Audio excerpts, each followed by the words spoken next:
Hello everyone and welcome to the channel. In today's video, I'm going to be talking about Intel's new 10th generation of CPUs and just have an overall discussion about what's new and what to expect when it comes to sheer raw gaming performance.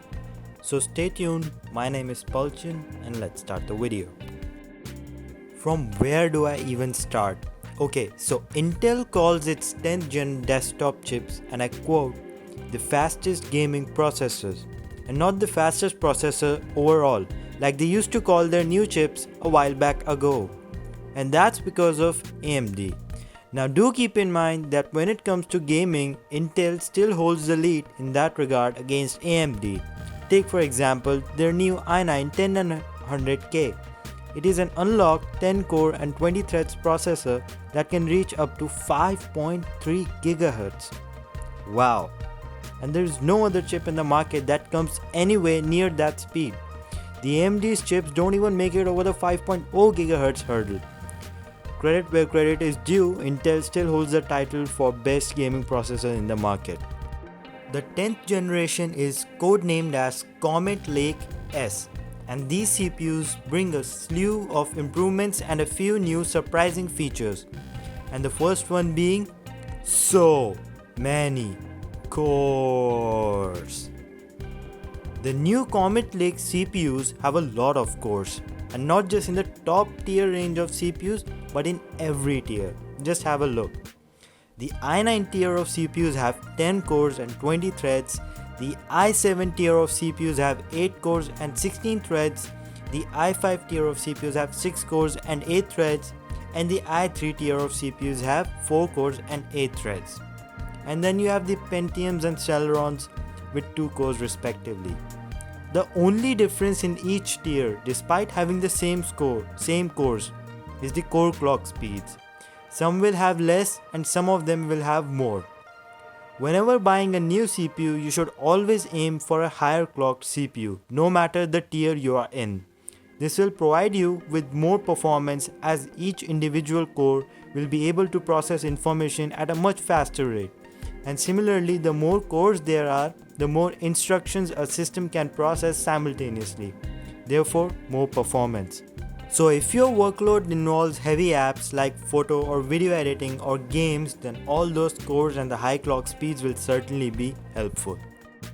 Moving on with hyperthreading. Hyperthreading is Intel's name for splitting one core into two virtual ones. As far as the operating system is concerned, you get 2 cores for the price of 1. This means your machine can process instructions faster. In the past, Intel has been stingy with the hyperthreading on desktops, restricting it to the Core i7 and Core i9 processors only. For Comet Lake, however, you will find hyperthreading all the way down to Core i3 and Pentium parts. This changes everything.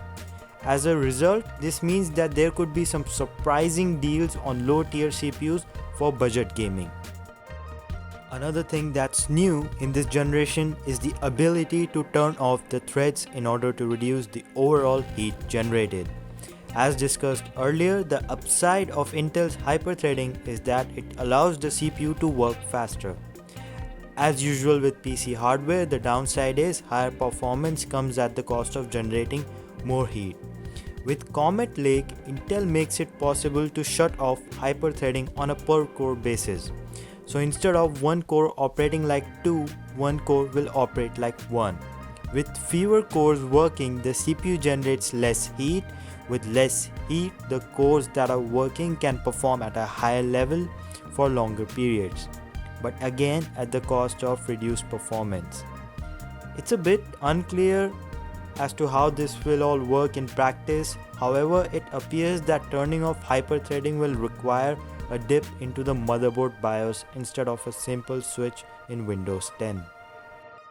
Now, I have mentioned this before that Intel's Core i9 10900K is able to obtain clock speeds of over 5.3 GHz.